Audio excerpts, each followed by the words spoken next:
Hello, podcast listeners. We know podcasts are a great way to catch up on a program that you may have missed on KSJE, and it's provided as a free service of this radio station. But you know, KSJE is now listener-supported, and so while you enjoy this podcast, we hope that you'll also take some time to join KSJE.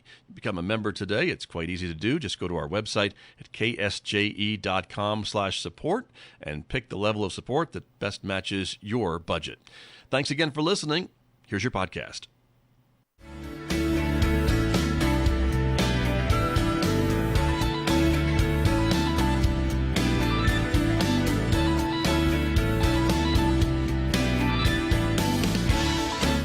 10 minutes past 8 o'clock. It is Thursday morning, the 18th day of September, 2025. Good morning, everybody. I'm Scott Michlin. Thanks for tuning in to KSJE 90.9 FM over the airwaves here in San Juan County, New Mexico.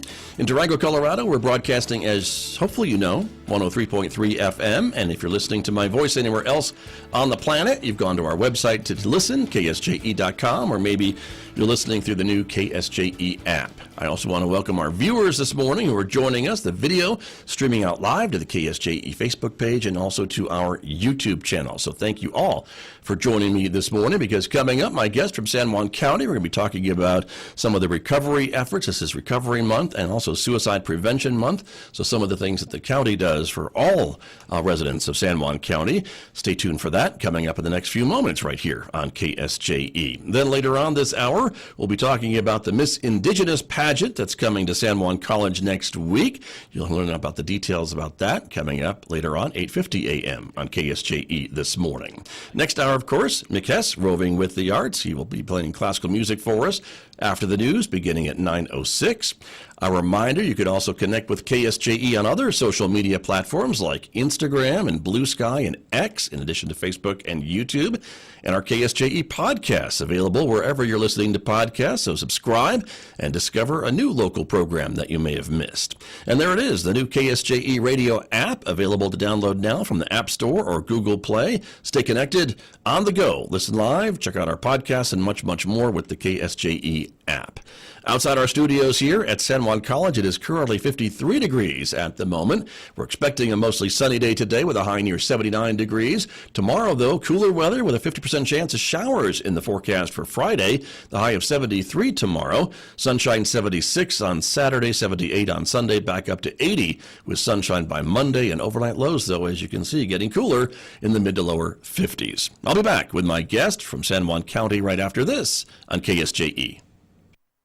KSJE is supported by San Juan Regional Medical Center.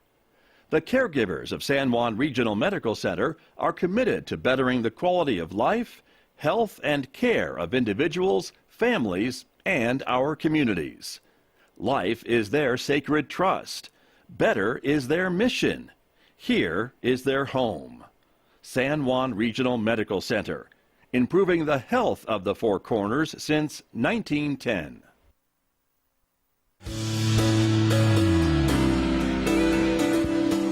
Now back to Studio A and the award-winning Scott Michlin Morning Program on KSJE.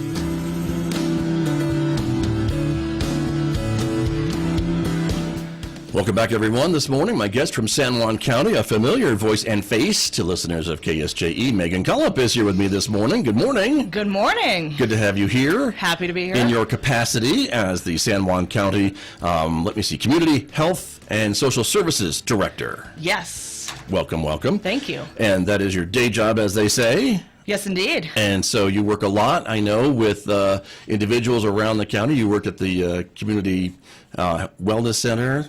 Well, so it's the Navigation Center. Now it is. Yes, now right. it is. I Yes, know we thank did you. have a name change in January just Right. to kind of make it easier for folks to know Exactly. more about what we do. So, But those services have kind of been evolving, I think, over time. I think for sure over time.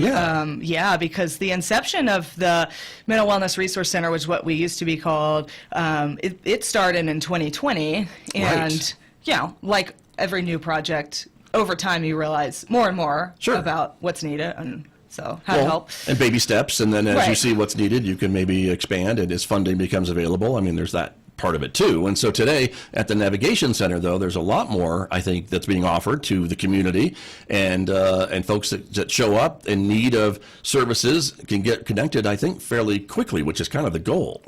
Yeah, that's the goal. So, when people are in crisis, this is kind of how I explain it.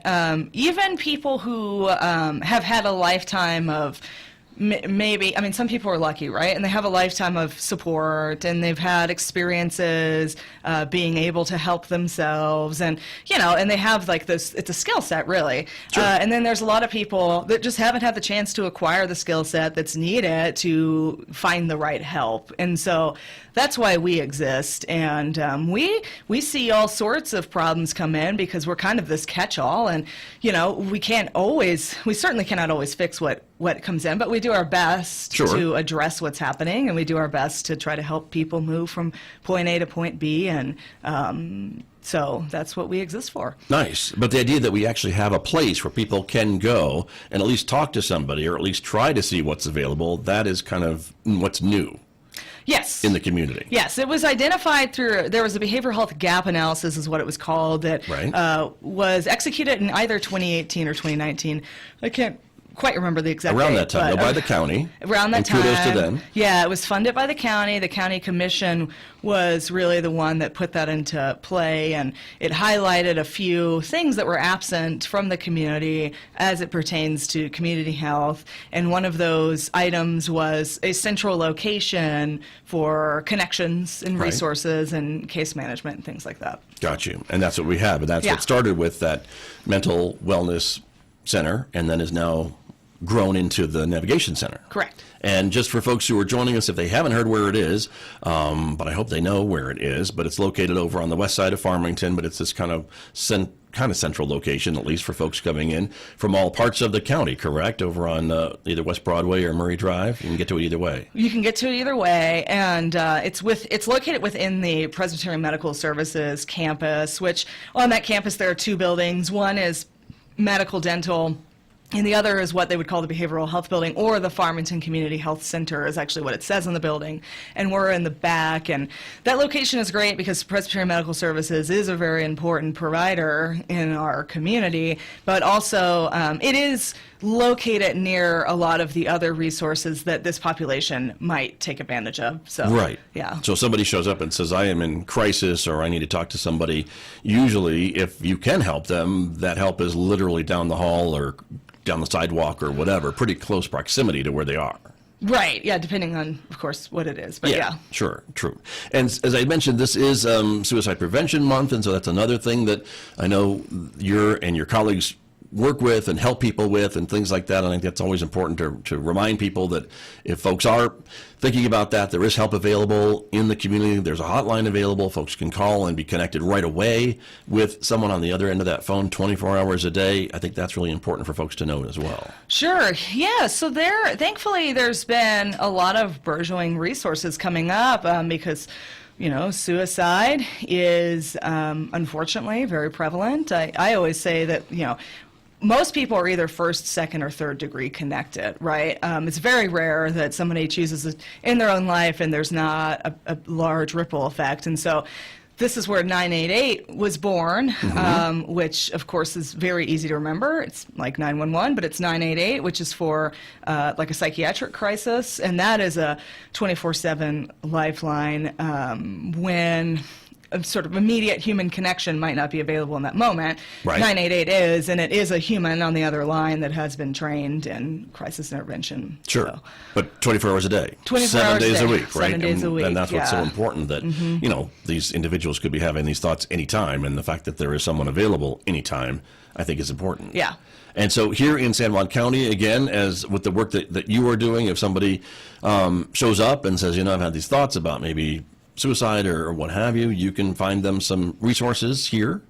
Sure. Yeah, absolutely. So we have, so like most communities in the nation, mental health resources are kind of stretched. Right. That's not to say that we don't have any, though. Right. And thankfully, through a grant with the state of New Mexico, it's called the Behavioral Health Investment Zone Grant, which is really what's undergirding a lot of the work we do. And through that grant, we were able to partner with 2 specific mental health agencies that can provide us with 1 crisis appointment a week. So if somebody does come in immediate crisis, we can do that, connect them with an immediate crisis response. PMS has launched their mobile crisis unit, and so they can respond. So I would say it's a work in progress, but there is help available. Right. So that's good. That's important, because in other communities it may be that help's available, maybe not quick help or not within a week or something like that. Maybe you've got to wait a month for an appointment or something like that. Right, and it is definitely important to say that if you're in immediate crisis, there is an emergency room.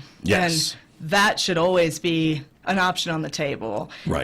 And depending, and it's a spectrum, so depending on where you're at, some people, even though it's not ideal, maybe can wait a month. But if we're talking about an immediate psychiatric crisis, an emergency room is an option while we wait for another resource that is coming in the near future, which is the Crisis Triage Center, which will be a place specifically for a psychiatric crisis. Right. And that's for suicide or any other type of crisis, right? Or psychiatric crisis, as you're talking about, right? Yeah. So somebody can be in active psychosis and either get themselves there, or maybe a loved one can get them there, or law enforcement can bring people there in a very non-punitive way, just sort of like, hey, I see that you're struggling, let me take you to this place. Nobody's in trouble here, but we have this resource for you. And so that would be huge, because, the ER, though helpful, not an ideal place Right. for what's going on. So. And busy and crowded. Busy, crowded, a lot of different issues that they're trying to handle, and so, Right. yeah.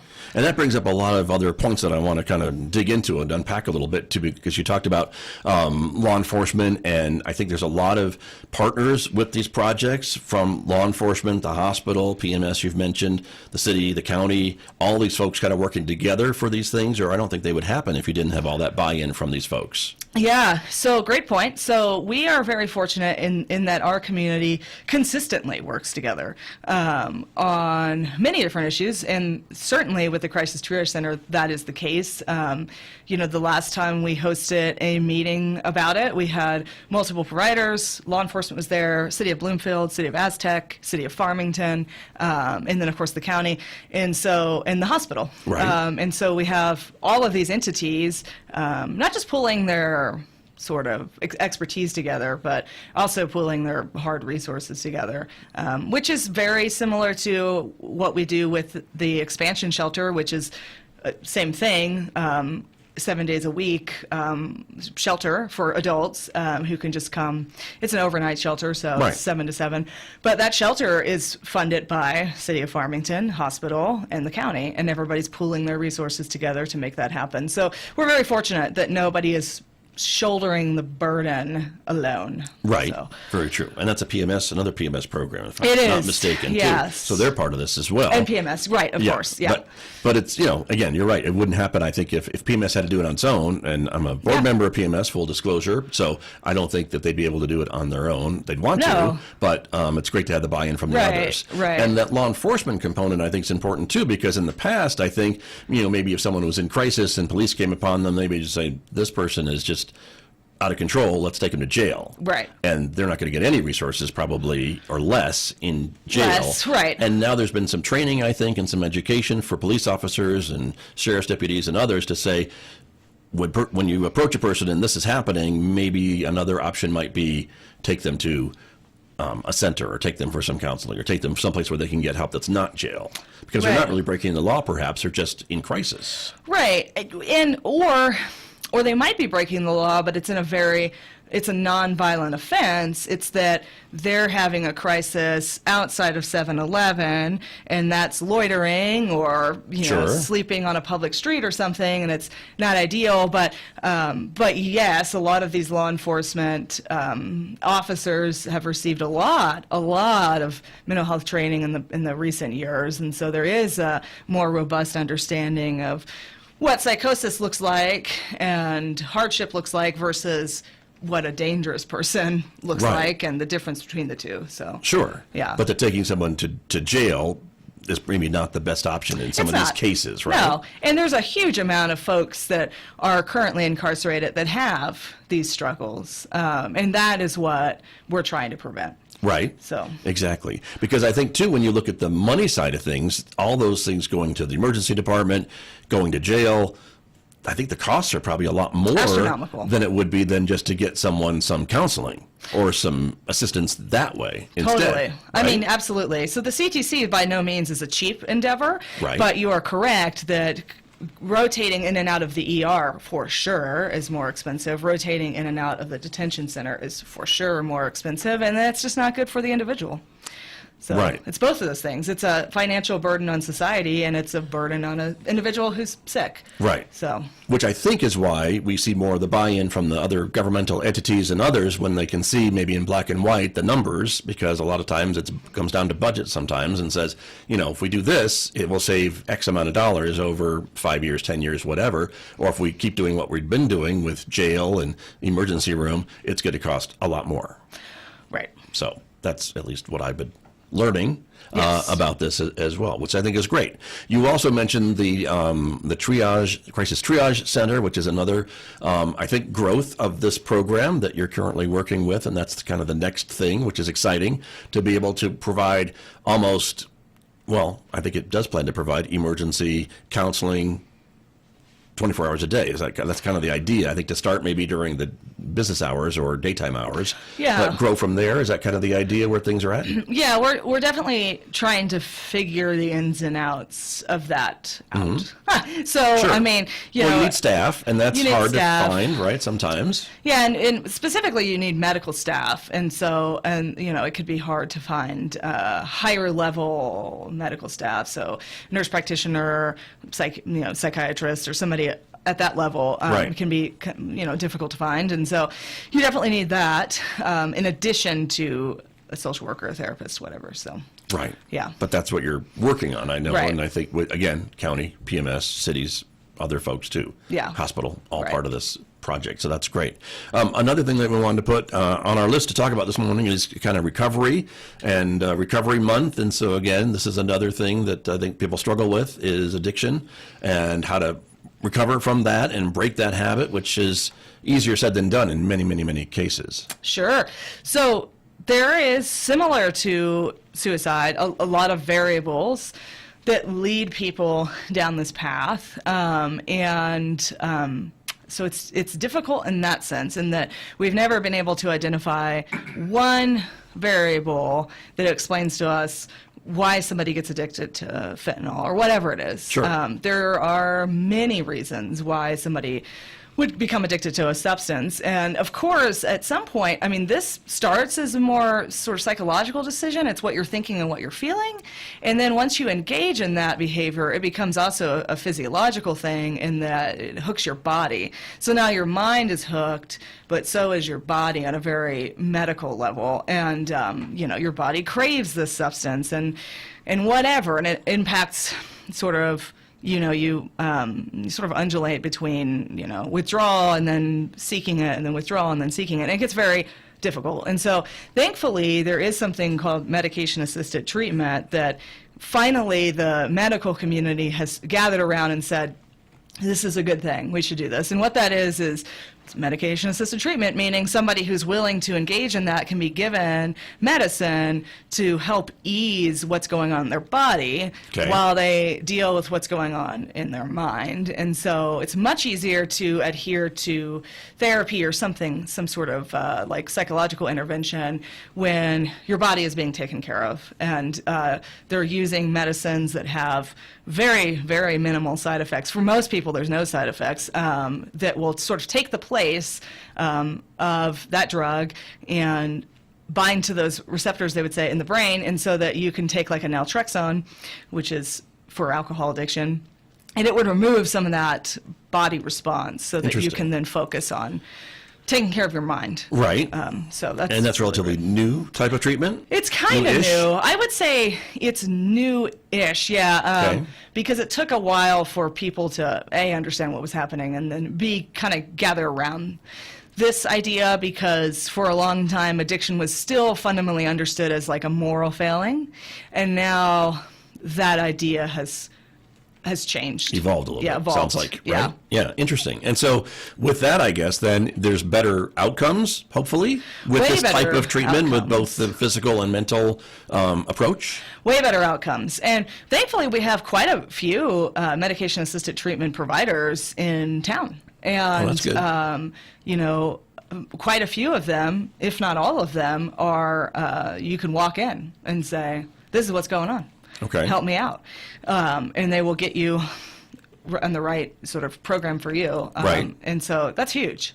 That's a big deal. Very much so. Mm-hmm. And again, there is still this stigma, I think. I think it's getting better about mental health and things like that, and seeking help if we feel we're having a crisis or a mental health issue. And I think it's getting better. I don't know. Do you see that in your work as well, or is there still that stigma about coming forward and admitting that maybe, I need some help, or I need to see someone, or help me figure out what's going on?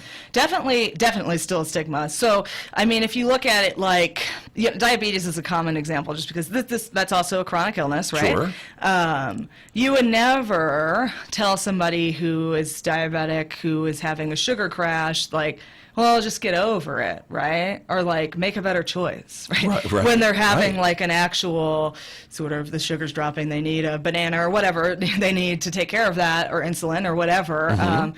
You would never look at those people and say, get over it. And you would never look at those people and say, well, it's your moral failings and it's your poor decision process that's making you like that, right? But certainly, like when we look at people with schizophrenia or mood disorders or things like that, it's like, well, change your behavior. Like, what's going on? Right. Just do it. Why can't you just do it? Why can't you just get up and do it? Yeah. Right? That's still very much an issue.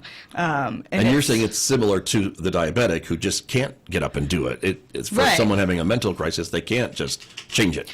No, Maybe as they- much as they'd want to. Right. Yeah. No, they need support to change it. The diabetic has insulin. The person with mental illness has whatever medication, right? And it's equally as necessary for their health and well-being as the insulin is. And that kind of, if people thought of it in that paradigm, I think that stigma would start to diminish. But I mean, is it getting better? Sure, for sure. Mm-hmm. But is it where it needs to be? I don't think so. No. Yeah. Right. But I think we're getting there. I think there is certainly improvement, and I think I say that because of the resources that are available now. There seems to be more resources and more demand for those resources, and so that to me is a positive sign that people are seeking help.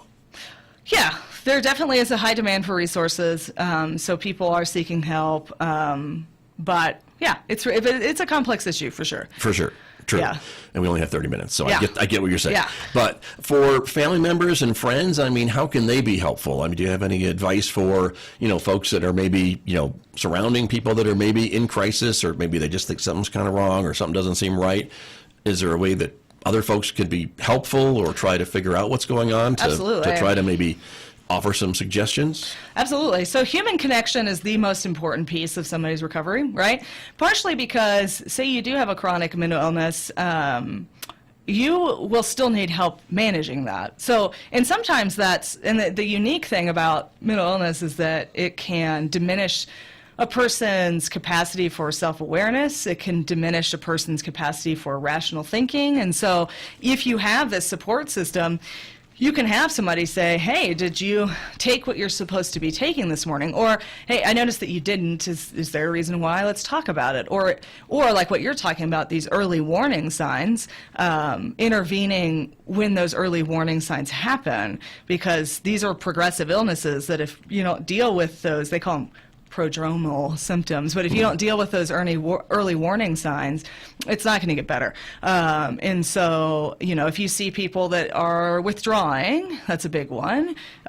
People start talking about dying more, or they might give away possessions, and you're kind of like, oh, that's weird. Like, what caused you to give away that possession? Like, what are you thinking? Right. Or of course, just like sadness, but isolation, withdrawal, talking about, darker themes more often. These are all early warning signs. Now, I will say that there certainly are people that choose to end their lives and you really have had no idea, right? You never know what's going on in people's minds. And so there certainly are people that either hide those warning signs or just don't have them.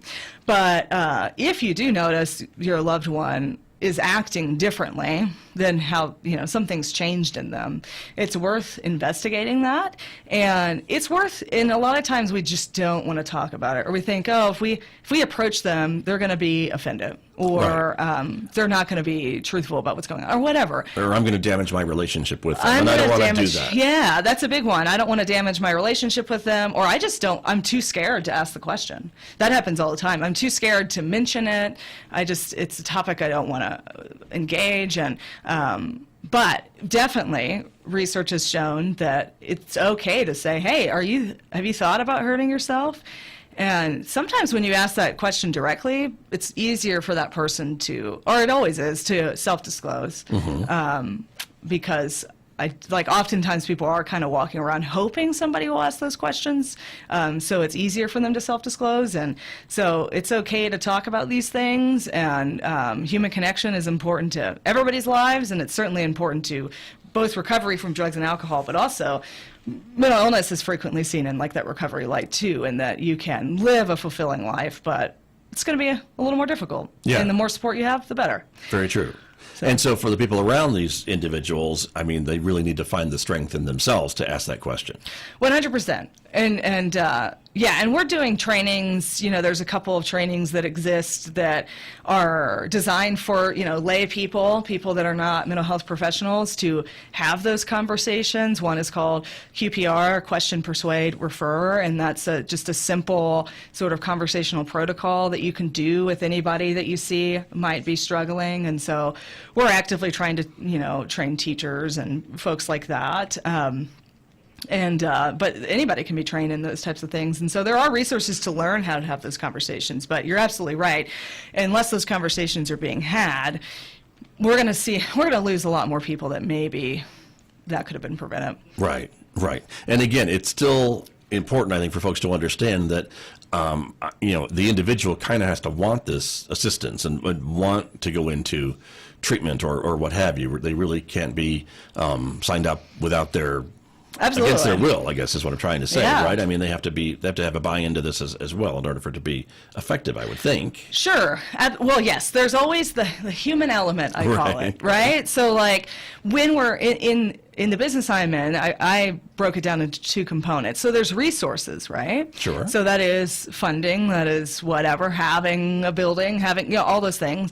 And then there's the human element. And the human element, 10,000 times more complex, because some people, when they're ready and you can meet them there, that's the sweet spot. But to your point, they have to be ready. And if they're not ready, it's not going to go anywhere. Right. But the more consistent support you show, the more likely that they're eventually going to become ready. When somebody, for example, say you're ready you need to go to the crisis triage center, but two scenarios. One scenario is, I have to get myself there and walk in and go through that whole process, or my loved one takes me there and stays with me through that whole process.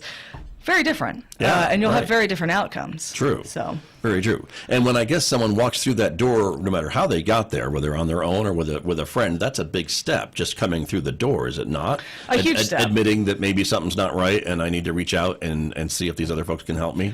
Huge step. Yeah. No, and that is the step because of the stigma, it's hard to take that step. But I've found that people, I've had many conversations with people. They're like, I've never had this problem, and I'm such a strong person, and all this stuff. And then they take advantage of the resource, and they're like, wow, I'm so glad I did that. Yeah. So lots of great success stories, which is great.